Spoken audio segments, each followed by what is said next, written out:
El Professeur. Abonne-toi, champion. Salut les gars, j'espère que vous allez bien. Pour ma part, je me porte super bien. On se retrouve pour une nouvelle vidéo. Si tu n'es pas encore dans Ecovision, c'est le moment de nous rejoindre. Sans plus tarder, nous allons commencer. Alors like et abonne-toi. Ce qui peut te détruire réellement, c'est le fait d'envier les autres. Regarder la vie d'un tel ou d'un tel et te dire « je veux que ma vie soit pareille ». Les gens ont leur réalité à elles et surtout, toi, tu ne vois que le côté positif de ce qu'ils veulent te montrer. Tout n'est que apparence. Tu ne vois que le côté positif de la vie de quelqu'un d'autre. Mais cette personne-là, tu ne connais pas ses difficultés. Faut pas penser que tu vas arriver à un stade de ta vie où tu n'auras plus de problèmes, où ta vie sera belle et il n'y aura aucune zone d'ombre. Ça n'existe pas. À chaque fois que tu regardes quelqu'un et que tu l'envies, déjà, faut te demander comment cette personne a fait pour en arriver là. Par moments, ça cache aussi des choses très, très sombres. Tu ne sais pas comment la personne a fait pour en arriver là. On connaît les réalités de la vie. Certains passent par des choses occultes, par des sacrifices. Certains, parce qu'ils sont riches aujourd'hui, ne peuvent plus toucher femme. Certains, parce qu'ils sont riches aujourd'hui, ne peuvent plus coucher qu'avec des femmes vierges. Ça existe dans notre réalité et tu ne peux pas l'ignorer. Si toi aussi tu es prêt à faire ces sacrifices-là pour en arriver où ils en sont aujourd'hui, ça peut être un choix de ta vie que je déconseille. Évidemment, tu peux atteindre cette réussite-là sans être pressé. C'est quand tu es pressé que tu envies les autres. Mais sinon, le chemin de la réussite, il est pareil pour tout le monde. Identifier tes forces, comprendre qui tu es réellement, jouer sur tes forces justement pour avoir ce que tu veux. La vie, c'est comme ça. Qu'est-ce que je peux faire en fonction de mon vécu pour avoir ce que je veux, ce que je souhaite? Parce que ta réalité, c'est toi qui la crée. La personne qui envie quelqu'un d'autre, c'est cette personne-là qui ne se concentre pas assez sur ce qu'elle doit faire pour avoir une vie meilleure que l'autre. Chacun a sa réalité. Pars du principe que tu peux être meilleur que la personne en face de toi. Parce que cette personne est un humain. Tu ne dois pas envier les autres. Tu ne dois pas vouloir être à la place des autres. Il faut faire en sorte que toi aussi on se dise « je veux être à la place de cet homme-là ». En fait, c'est une réalité que tu dois intégrer. Au lieu d'envier les autres, il faut faire en sorte qu'on t'envie toi. Arrête d'idolâtrer les autres. Il faut faire en sorte qu'on t'idolâtre toi. Pourquoi toi aussi tu peux pas être quelqu'un qu'on envie? C'est parce que tout simplement tu n'accordes pas de valeur à ce que tu fais, à tes actions, à ta propre existence. Tu accordes beaucoup plus de valeur à quelqu'un qui n'est pas toi plutôt qu'à ta propre personne. La personne qui a le plus de valeur et qui doit avoir le plus de valeur, c'est toi-même. Aucune personne sur cette terre ne doit avoir plus de valeur que toi. Si tu comprends ce principe-là, tu vas aller très, très, très loin. Si tu appliques ce principe-là, tu vas attirer des personnes de qualité dans ta vie. Bien sûr, ces personnes vont venir avec un lot de mauvaises personnes. D'ailleurs, même, il y aura beaucoup de mauvaises personnes qui vont venir pour tirer profit de toi. Mais tu vas quand même attirer des personnes de qualité. Et c'est comme ça que tu vas continuer à avancer. Pourquoi? Parce que la personne à qui tu donnes principalement de la valeur, c'est toi-même d'abord. Tu ne peux pas être déçu si la première personne sur qui tu comptes, c'est toi d'abord. Tu ne pourras jamais être laissé pour compte si tu te places en priorité par rapport à quiconque. Parce qu'en réalité, c'est ta vie que tu maîtrises, ta vie à toi tout seul. C'est pas la vie de quelqu'un d'autre. Tu ne peux pas contrôler à 100% la vie d'une femme. Même la vie de tes enfants, tu ne peux pas la contrôler. La seule personne que tu peux contrôler à 110 000%, c'est toi et toi seul. Donc, ce qui doit compter principalement, c'est toi et toi seul. Tu n'as que d'emprise que sur ta personne. Les autres ne sont là que pour t'influencer et toi aussi, tu n'es là que pour influencer les autres. Toi, tu ne peux que guider. Mais en réalité, ce n'est pas toi qui décides à la place de quelqu'un. Et je vais te le dire assez souvent, tu n'es maître que de toi-même. Et personne ne peut faire le travail que tu es censé faire à ta place. Si tu ne prends pas en compte ce paramètre et tu te dis, Dieu va venir faire, je vais rencontrer la personne qui va me sauver. Il faut que je sois le repéro d'un boss. Comme ça, c'est lui qui va me sauver. Tu te trompes parce que le boss veut rester le boss. Celui qui est au-dessus de toi veut rester au-dessus de toi. Et puis aussi, il faut comprendre que rien n'est gratuit dans la vie. Il n'y a rien qui est gratuit. Tu paies toujours quelque chose pour avoir ce que tu veux. C'est très facile de faire la différence entre quelqu'un qui a le potentiel pour réussir et quelqu'un qui va rester un vaurien à vie. Il comprend que tout se paie sur cette terre-là. Il n'y a rien qui est gratuit. Tu vas payer toutes tes actions. Tout ce que tu fais aura des répercussions. Donc, ça veut dire que tout se paie sur la terre. Ça n'a rien à voir avec le karma, hein. Mais toutes les actions, petites ou grandes, que tu opères chaque jour auront des répercussions dans l'avenir. C'est pour cela que tu vas devoir faire ce qui est nécessaire de faire aujourd'hui pour que demain, ça soit agréable pour toi. Si tu veux que ta vie donne envie, c'est maintenant que tu dois poser les bonnes actions. Si tu veux avoir une vie merdique demain, c'est maintenant aussi que tu dois poser les bonnes actions. Parce qu'en réalité, tu n'es que le décisionnaire unique de ta propre vie. Personne ne décide à ta place. C'est pas ton papa, c'est pas ta maman, c'est personne d'autre que toi qui décide de ce que tu vas devenir. Donc arrête de mettre la faute sur les autres. Arrête de blâmer cette femme-là qui se comporte mal avec toi. Arrête de blâmer la vie. Arrête de blâmer tout le monde. Et blâme-toi toi-même d'abord.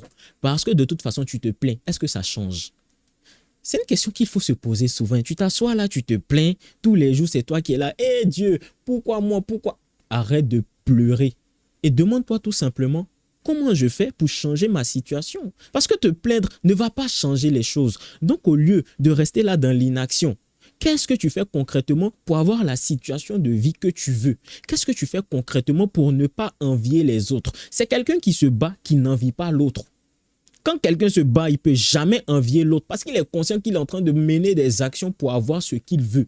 Il ne peut pas envier quelqu'un d'autre. Il peut regarder l'autre avec de l'admiration parce que envier et admirer, ce n'est pas la même chose. Tu peux très vite passer de l'admiration à la jalousie, mais ce n'est pas la même chose du tout. Jalouser quelqu'un et l'admirer, c'est deux choses différentes. Jalouser quelqu'un, c'est te dire que cette personne-là ne mérite pas ce qu'elle a et c'est toi qui mérites ça. Toi, tu dois avoir ça, pourtant tu ne fous rien. Admirer quelqu'un, c'est vouloir suivre ses traces. Comment cette personne a fait? Comment cette personne en est arrivée là? Comment je peux faire pour moi aussi arriver à ce stade-là, voire dépasser la personne? Parce que ton but, c'est pas d'être pareil que la personne. Ton but, c'est d'être meilleur que la personne. Quand tu regardes quelqu'un que tu admires, il faut te dire à chaque fois, je dois être meilleur que cette personne-là. Si cette personne a pu le faire, je peux faire 10 fois plus que cette personne-là. Et c'est là que l'ego d'un homme est très, très, très, très important. Si tu n'as pas d'ego, tu ne peux pas te dire ça. Si tu ne te considères pas comme le meilleur, tu ne peux pas te dire ça. Il faut que tu te dises, cette personne a pu le faire, donc je dois faire 10 fois plus qu'elle. Parce que tu es en compétition avec tout le monde. Et c'est une compétition saine. Cette personne mérite ce qu'elle a parce qu'elle a dû faire des efforts pour avoir ce qu'elle a. C'est comme ça que tu dois réfléchir. Et donc, moi aussi, je dois faire des efforts pour avoir plus que ce que cette personne-là a. Faire des efforts, ce n'est pas travailler bêtement aussi. C'est pas travailler comme un fou furieux. Faire des efforts, c'est travailler intelligemment de telle sorte que tu vas minimiser tes efforts pour avoir le maximum de résultats. C'est ça, être intelligent. Tu dois tout simplement être efficient. Comment je fais pour avoir le maximum de choses en impliquant le moins de ressources possible? C'est à ce moment que le travail de réflexion est super important. S'asseoir et réfléchir, il y en a certains, vous ne savez pas faire ça. S'asseoir tranquillement, pas de distraction et juste réfléchir. Partir s'asseoir dans un parc au bord de la mer, déposer tout ce qui est distraction comme le téléphone portable et réfléchir tout simplement. Vous ne savez pas le faire. Vous êtes tout le temps dans le bruit, tout le temps dans la distraction, tout le temps dans les bêtises.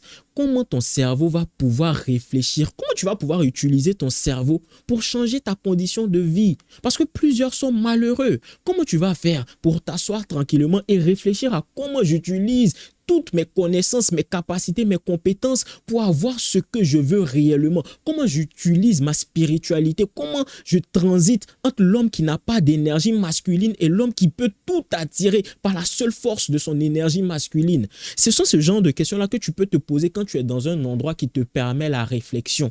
Quand tu commences à réfléchir sur toi-même, qu'est-ce que je n'aime pas chez moi? Comment je peux améliorer cela? Qu'est-ce que je dois faire concrètement? Quelles actions je peux poser? Et je dois poser ces actions-là parce que je sais qu'il est nécessaire de faire cela pour moi-même, m'améliorer. Comment tu te comportes vis-à-vis de toi? C'est la question à se poser avant tout. Comment tu te comportes vis-à-vis de toi-même? Est-ce que tu respectes ta personne au point de toujours t'auto-discipliner? Être discipliné, c'est facile. S'auto-discipliner, c'est autre chose. Chaque matin, quand on te tape, va à l'école, c'est facile. Parce que tu sais que tu dois aller à l'école. De toute façon, on ne va pas te laisser rester à la maison. On va te chicoter si tu ne veux pas aller à l'école. Tu vas aller à l'école parce que là, la discipline te demande d'y aller. Tu n'as pas le choix, tu y vas quand même. Tu es discipliné contre ton gré. Mais l'autodiscipline, c'est je peux le faire comme je peux décider de ne pas le faire, mais je sais pourquoi je le fais, donc je le fais. Voici la force de l'autodiscipline. Se réveiller à 5 heures chaque matin sans avoir de patron. C'est pas la même chose que se réveiller chaque matin à 5 heures parce que tu es obligé d'aller travailler, sinon on va pas te donner un salaire. C'est pour cela qu'être entrepreneur, c'est pas quelque chose de facile parce que là, tu n'as pas de patron. Si tu ne le fais pas, personne ne va venir te blâmer, mais la vie va t'enseigner que tu aurais dû le faire. Parce que l'autodiscipline, en réalité, c'est être discipliné par rapport à ta propre vie. Si tu ne te disciplines pas assez pour avoir un retour sur investissement demain, le temps va t'apporter ce que tu mérites. De la même manière que tu te sens obligé d'aller au travail, même si tu n'en as pas envie, même si tu sais que ça te fait chier, mais tu le fais parce que tu dois recevoir ton salaire à la fin du mois, tu dois payer tes factures. Comment tu vas faire pour vivre si tu n'as plus de salaire? C'est de cette même manière-là, tu dois te dire qu'aujourd'hui, là, je dois poser les actions concrètes pour que demain ma vie soit facile. Choix difficile maintenant pour une vie facile demain ou choix facile aujourd'hui pour une vie difficile demain. Faut pas que le regret te rattrape.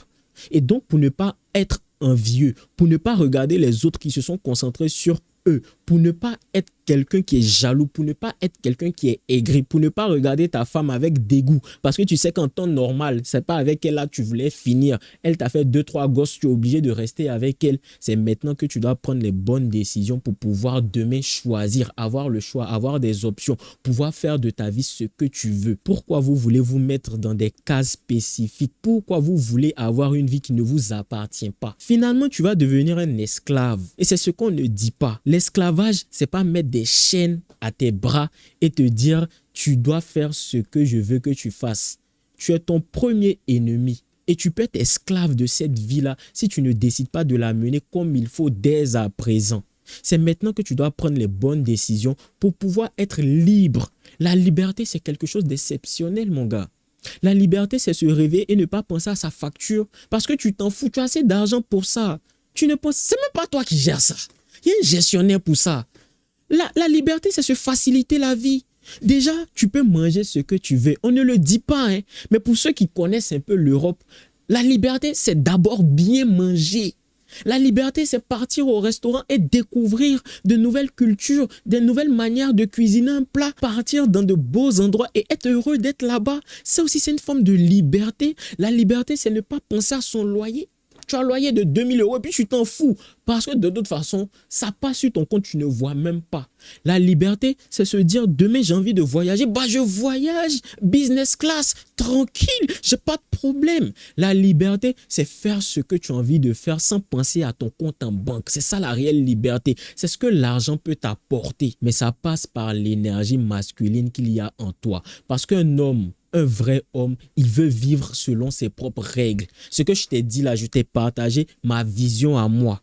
Mais l'énergie masculine te demande de vivre selon toi-même. Si toi-même ta liberté là, c'est pouvoir avoir des milliards, faut chercher tes milliards. Si ta liberté pour toi, c'est pouvoir faire plaisir à ta femme, fais en sorte de pouvoir avoir énormément de ressources pour faire plaisir à ta femme, ta famille, tes proches, ta maman, ton père, ta mère, tes enfants. Chacun définit sa liberté comme il l'entend. Ça va t'éviter d'être jaloux des autres. Ça va t'éviter d'avoir de la haine dans ton cœur. Parce que même la haine, c'est une énergie dépensée inutilement. Tu gaspilles de l'énergie à haïr des personnes qui ne te connaissent même pas. Tu vois des personnes sur Internet qui ont de belles voitures, un beau standing de vie, et tu es énervé. Il n'y a que les personnes pauvres qui n'ont pas su développer leur vie, qui sont aigris et qui n'arrivent pas à accepter le bonheur que d'autres personnes peuvent avoir dans leur vie. Quand tu es heureux, tu ne peux jamais souhaiter le malheur de quelqu'un d'autre parce que tu sais c'est quoi d'être heureux. Quand tu es bien dans ta peau, tu es content d'être la personne que tu es. Tu n'as pas le temps d'envoyer des ondes négatives à quelqu'un d'autre. Au contraire, tu partages le bonheur autour de toi.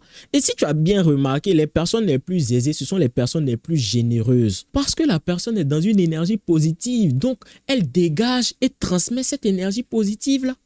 Ceux qui ne sont là que pour t'apporter des ondes négatives, ce sont des personnes malheureuses qui, au lieu de tout faire pour améliorer leurs conditions de vie, sont en train de tout faire pour projeter leur insécurité sur toi. Faut jamais marcher avec ce genre de personnes-là. Et si tu as des amis qui sont autant envieux que toi, commencez à vous poser de bonnes questions. Vous êtes là, vous dénigrez tout le monde, tout le temps.